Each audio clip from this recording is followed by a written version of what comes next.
Ready? I'm ready. Three, two, one.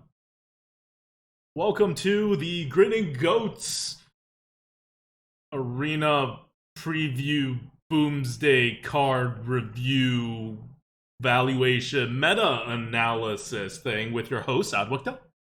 This is Merps. That was smooth. That was real good. We should record All it right. and just like play it before every time we do this.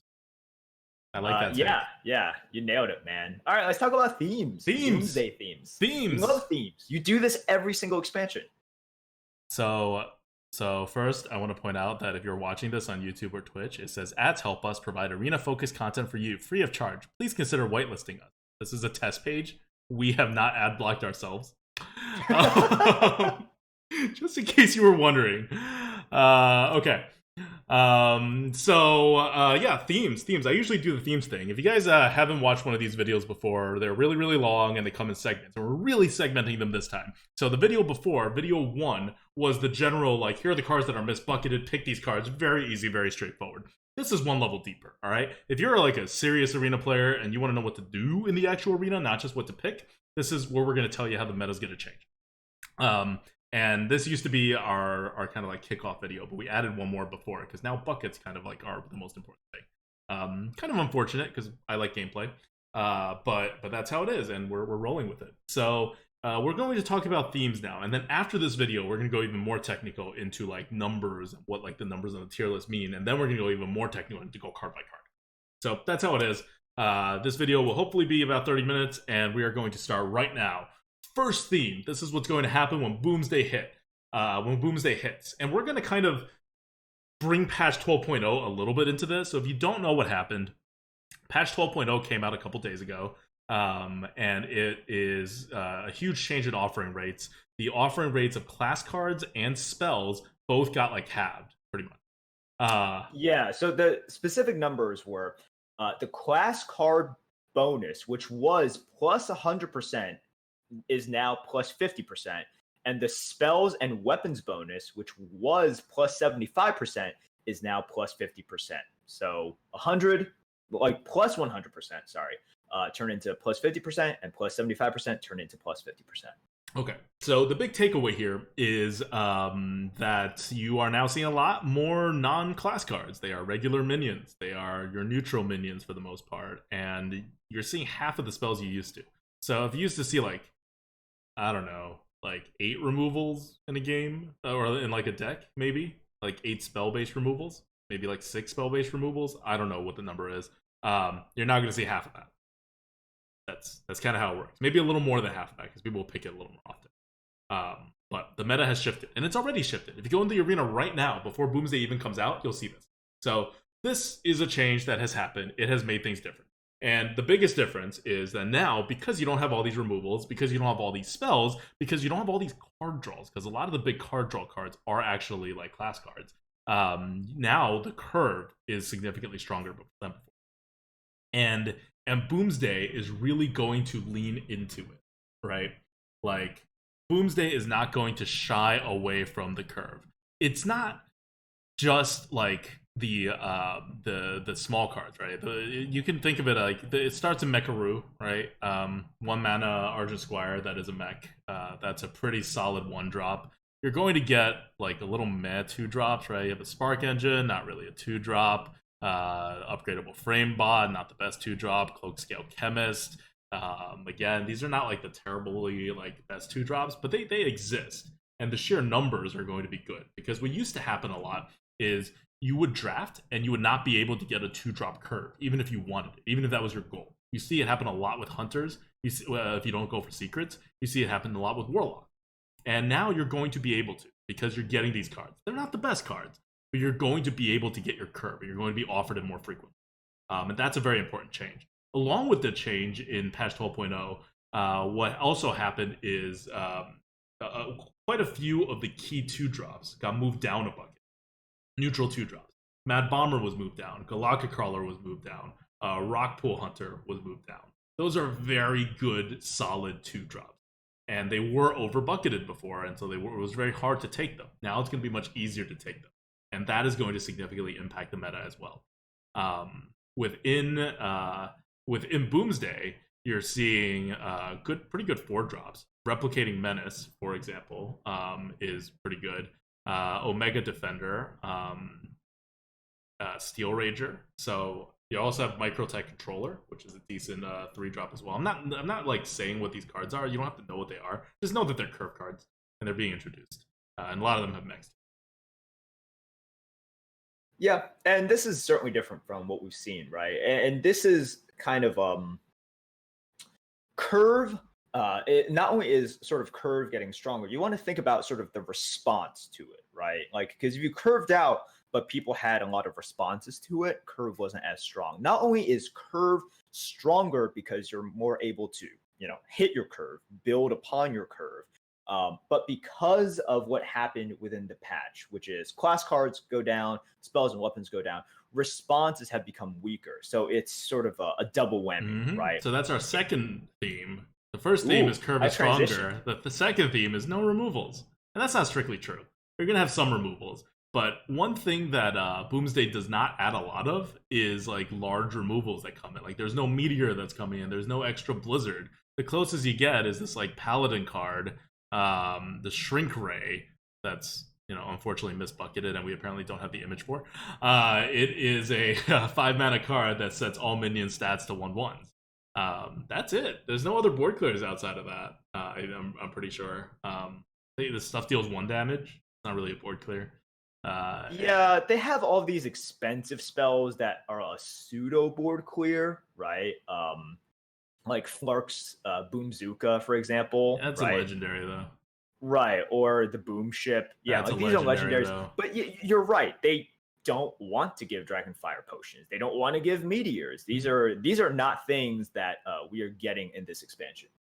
Yeah. Instead, the removals that you get are like these kind of weird removals, and one theme that you're going to see is Steel Rager, 4-mana 5/1 Rush Mech for 4 mana, which deals 5 damage. And then also tagging along with it is a card that I can't find right now. Here we go. Nope, that's not the card. Why can't I find it? There is another card that is neutral that deals 5 damage and has Rush. I don't know why I can't find it on the tier list right now. But I swear it exists. It exists, right? Am I crazy? I think it exists. I don't know. Now you're Spark Drill. Oh, thank you so much, people in chat. It's right there in front of me the whole time. 6 mana 5/1 Rush Death Rattle. Add 2 1/1 sparks with Rush to your hand. It's a mech, so it's like a slower way to do a 5 mana Rush, but it adds 2 more Rush minions to your hand. So these 5 damage things did not exist in the neutral category before this. We've had past metas, of course, where you could deal 5 damage, but this meta really brings it back, right? Like, you now can kind of deal any amount of damage onto your board up through 5, and even 6 if you look at Swift Messenger, and then even 8 if you look at Gilnean from the neutral category. That wall, or like that like numerology consideration of like, oh, 5 is kind of safe from neutrals at least. Let's see what kind of class cards they have, is no longer going to be the case for 5. But generally, there's not that many removals. Especially the weird, like the big game-changing ones. If you look at the top cards, especially on our tier list, I'm not going to go through all of them now, but they definitely have a theme of just like stuff that has no initiative. Like a lot of card draw, a lot of like overstated minions, but like a lot of conditional card draws, a lot of conditional overstated minions, but just like not a lot of things with initiative. In fact, almost no things with initiative that we would put in the top half of the first bucket. And that's very unusual for Hearthstone. So we're entering this like very, very much on the board kind of meta where the old spells that were overpowered are going to make a huge difference. But the new stuff we're going to get is going to dilute all those offering odds and make it a much more like secure board and a much more tradey kind of like on the board meta. Yeah, and some people might like it, some people might not like it. I will say, I think for a lot of the people who, do leaderboards, or a lot of the people who have been playing Arena for a long time, this, I think, generally is good, right? Or we don't know exactly how it'll shake out, but sort of saying these things and this sort of meta that you're describing, I think a lot of people will be happy about, because and patch 12.0 addresses this. A lot of people's complaints were, number one, decks started to feel a little bit too similar because Hmm. of the high occurrence of class cards. And because of the high occurrence of class cards, it was like, what was one of the main complaints? It's like, oh, mages will always have Blizzard, and they'll just Blizzard, Blizzard, Blizzard, and then Pyroblast you, right? And that was like a pretty common strategy, and you saw that quite often. And with this change, you probably won't see that more often. Mages, if you are a mage, you still have the card draw, you still have like some spells that you can use here or there, but like Gasp, now you might actually have to play the board, right? You have to play the board, develop your own minions, get good trades, and actually do something rather than just cast spells all the time and then chunk them down to 10, pyroblast them to the face. So I think a lot of people are going to be happy about this, and the sort of necessity, or like how it necessitates players to interact more on the board. Yeah. You're gonna see a lot of the craziness come down a little bit. One other thing they did is they moved MCT up half a bucket, and they were like Oh yeah. very like arm wavy about it too in their little write up. They're like, by the way, MCT was totally fine. Our stats support that it should be in the exact bucket we put it in. But because you people have complained a lot, we're gonna move it up half a bucket just for Not you. exact words, but But I mean, no, exact yeah, yeah, yeah, sentiments. And I was like, thank you, basically. thank you. Yeah, You yeah. can like Hey, definitely. We'll take half a bucket. Like, um, it's a terrible card in the arena, and it's a horribly designed card. And if it has to be in the arena, it should at least be a little over bucketed. And so they made it a little over bucketed compared to the stats. yeah. No, this is something in which I like. We joked about it, but we do appreciate Blizzard identifying a problem, Hmm. right? And it was a problem that, let's be honest, it wasn't like Flappy Bird, in which the main Hearthstone community Yeah. was complaining about. This is something in which really only the hardcore arena players Hmm. complained about. But they saw the criticism, and they were like, yeah, you know what? They make a decent point. We're not going to like just swing like the Reinhardt banhammer, right? Just like completely destroy it. But we want to address this, Yeah. and if anything, it's like, hey, we listen, we care. Yep. So that's One good. more thing that happened, just if you're like very detail oriented about this, is they fixed the rare offering bug. There was a bug in which rare cards, especially rare class cards, in certain buckets without a lot of rare cards, it's a whole thing. That were offered like twice as much as they should be, and they fixed that. So your offering rates are going to stabilize a little more if you're really worried about seeing the steeds and the blizzards and whatever. You probably won't notice it too much with the other big changes going on, but just in case you're tracking. Uh, but yeah, but so that's all a lot of like 12.0 changes that are supported by Boomsday, right? Like you have a curve that Boomsday is doing. It's not the best curve expansion. I had higher hopes for it, but it does also have like a curve card for like every single class. That's like pretty damn good. And so that'll also bolster your curve. There's fewer removals and there's fewer removals added. So you're kind of coming Mm. at this from both angles, right? They've changed the rules of the arena at a fundamental level to make sure that the arena is board centric and not as swingy. And then they created this expansion that, for all its RNG, is actually fairly tame. Like we were talking about it before the recording started. Like even a little boring. Like especially for something called Boomsday, right? And that's all going to create a surprisingly, I think, stable on the board centric meta if they don't change the rules. And they've gone so far in this direction that I would actually be surprised if they don't pull back somewhat in like a week or two or three. When they're like, "What have we made Arena into? We want this to be more fun and accessible, whatever." So that's where we are with that. But now let's look at how Boomsday itself is going to impact the meta, and it's not going to be by too much. This is probably one of the least impactful expansions in terms of themes. You're going to see a lot of Boomsday cards everywhere. They're underbucketed and they're pretty good. But in terms of changing how the arena is played, not as much, right? I think it'll make more of an impact than Witchwood, which is up until now the least impactful expansion to enter the arena. but it's not a huge step up from Witchwood in terms of how the arena gameplay is going to change. So why don't you talk about the big change that's happening, the Omega swing?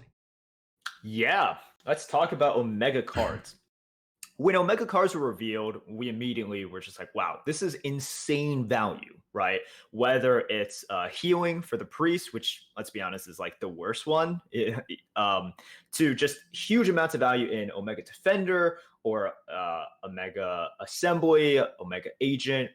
What Omega does is it clearly sort of establishes like a second game when turn 10 starts. And I'm not saying this is like completely brand new because we have had 10 cost cards before, and Blizzard does have sort of this like mythical kind of they have this mystique around 10 mana cards in which they should be amazing, right? And they are.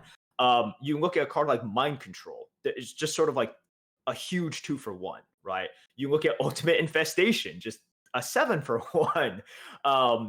Warlocks previously had Doom, right? You destroyed everything on the board and you drew a ton of cards. So 10 mana was special before as well. But now there's this clear demarcation in which it's interesting because with the cards I stated before, you couldn't play them before turn 10, or unless you were a druid, in which you could play them starting from like turn 3.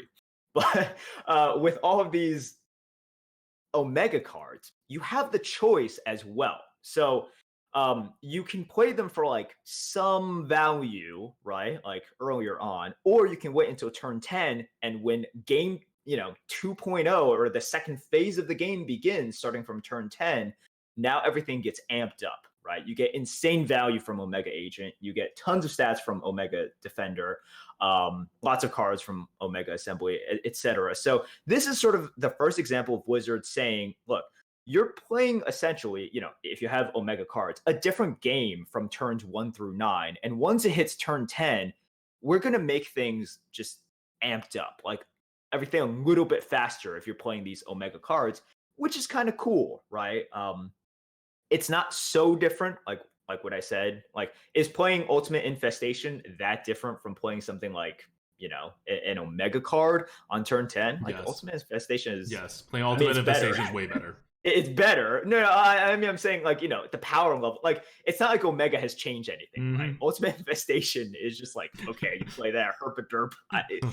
Let's not make people think these Omega cards are like Ultimate Infestation once turn 10 comes along. Right. But that's sort of like my example of like, okay, here's how Blizzard thinks about turn 10. Here's what they're allowing on turn 10, or at least with turn 10 mana, right? But right now with Omega, we have a clear sort of demarcation. It's like, okay, there is a second phase to the game now. And once that second phase starts, we're going to allow things to get a little bit crazier. And that's kind of Omega. Yeah. Hey, that's going to be interesting in the arena. And like we said, right, the impact is not going to be so big that we're kind of like, we're kind of pulling what we can from here, right? In terms of like giving you a theme for the meta. This has actually probably been the meta that is least determined by the cards that are in the meta. And Witchwood was kind of the same way, because like Witchwood came right after the bucketing system. So it was all about like, how is the bucketing system going to impact the meta? And the answer is no one knew, because Blizzard wouldn't tell us where they put the buckets and didn't tell us any of the offering rates or how they micro adjusted the classes. Here, Blizzard's like, here's exactly where the buckets are going. Here's all the offering rates. We ran like 1 million simulations just to give you guys these things, right? Like, stop complaining about this. And we're very thankful for that. And you look at the cards, and it's kind of the same as Witchwood, right? Like, there's some things that's happening, but it's not a big impact. So moving on from Omega, the other big impact that's going to happen is mechs, right? There's going to be a bunch of mechs that are going to enter the arena because it is Boomsday. Mechs are back, and you are expected to have you and your opponent, between 3 and 4 mechs in your draft if you just like kind of draft randomly, right? So if you're trying to make a mech deck, you can be a little more focused on it, and you'll probably end up with like 6 to 8 mechs. That's a lot of mechs. 6 to 8 mechs in a deck is a lot of mechs. It means you can... If you focus on it, right. If you focus on it. It means you can get your synergies if you really want to make a mech deck. This is possible. And a lot of the mechs are a little underrated, a little underbucketed. Mechs are more often underbucketed than overbucketed. Then again, most cards are more often underbucketed than overbucketed in this thing, so it's not really too special for mechs. But it does make it so that there is a mech archetype. I was afraid there wasn't going to be a mech archetype that can form because there's no offering bonus to this set. But it turns out it's possible. If you don't focus on it, you're not likely going to be like forced down the route, right? You won't just all of a sudden have like 8 mechs. You kind of have to focus to get there. So if you're looking at these magnetic cards, for example, which allow you to buff other mechs, they're pretty good. I think Blizzard has bucketed them for the most part pretty well, and they for the most part are pretty balanced and do pretty normal things.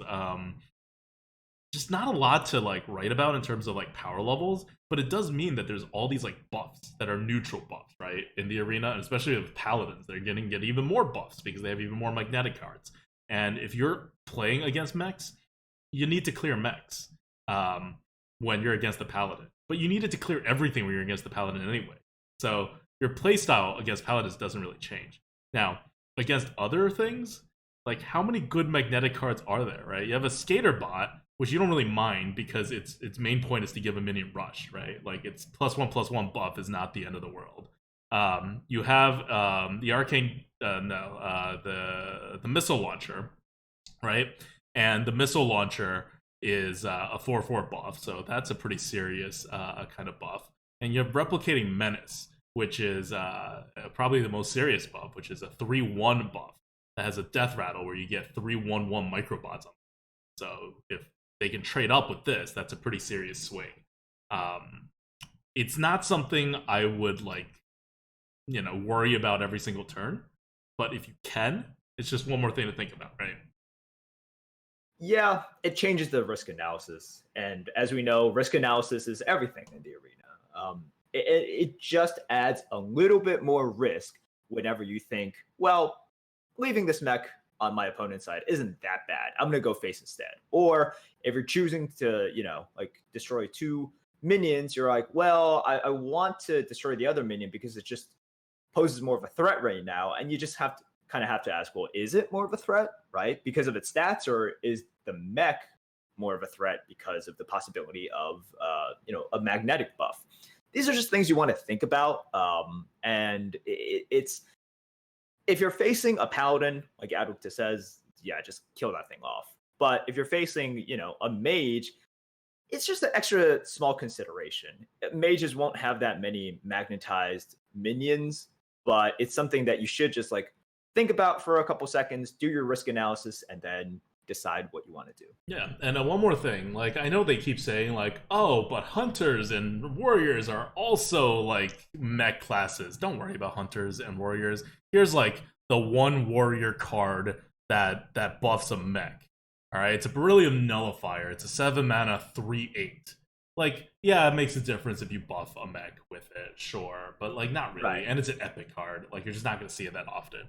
And for hunters, they did a really interesting thing actually, where the magnetic cards in Hunter, like Spider Bomb, they're usually better if they're not magnetic. Like at least half the time, you're gonna want to play these cards just by themselves, even if you could synergize with something. So I wouldn't worry too much about the extra value hunters are getting from their magnetic mechanic. Paladins are the real one, where it's like, yes, I want to buff something. So that's a little overview of the big themes that are coming in Boomsday. As you can see, I'm gonna keep stressing the theme should really be 12.0 changes. Those offering odds changes are going to affect things way more, that they're going to dwarf anything Boomsday does in terms of big picture changes.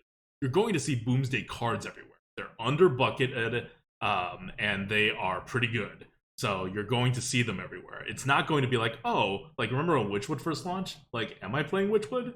I don't know. I don't see any Witchwood cards.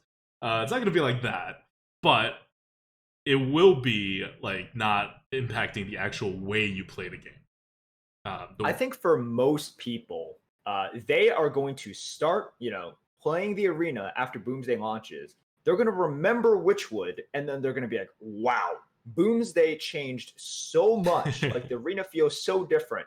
But really, it's the double whammy of patch 12.0 with the new cards. So this expansion, for a lot of people, it's going to feel like it is one of the biggest or most impactful changes, when really it's just the exponential effect of patch 12.0 with the expansion together. And like even if people are playing the arena right now, it's hard to sort of like digest the changes. But for a lot of people, the first time they'll be playing the arena for a while will be after Boomsday comes out. So they'll remember the Witchwood meta, and then they'll be playing the Boomsday meta, and it will just feel completely different in terms of the curve, in terms of the amount of removals, and then added with the new cards and the mechs, etc. It's going to seem very, very different. And it's just because we have had sort of a transitional meta, but the transitional meta will be less than a week. Yep. Patch 12.0 launched on Thursday. Right now it is Sunday. The expansion comes out on Tuesday. So we are going to have about 5 days total for this, 12.0 Witchwood meta, one of the shortest metas in existence. All right. I think that that about wraps it up for our overview of the Boomsday meta coming up. And yes, you can see it was a little bit technical, but also a little bit more about how you actually go down the gameplay. And we're going to drill even deeper now in the rest of our stream, which is going to be about card valuation and how each class plays in Boomsday. So first, we're going to go over what the tier list numbers mean. We're going to talk about, because it gets very specific. These are not numbers we came up with. We have an algorithm, we have math, it's all things. And we're going to kind of explain a bit of what the process it goes through. Then we're going to go through every single neutral cards to kind of set you up for what every class is capable of in Boomsday now. And then we're going to go class by class. And we're going to talk about each class, their strategies, how they're different than other classes, how they complement existing strategies, or you go for a different one. So depending on what you're interested in, feel free to just skip the next video altogether. If you're watching this on YouTube, or fast forward if you're doing this on a podcast format, and come back into one of the classes or join us for our neutral analysis. But we're about to get really granular.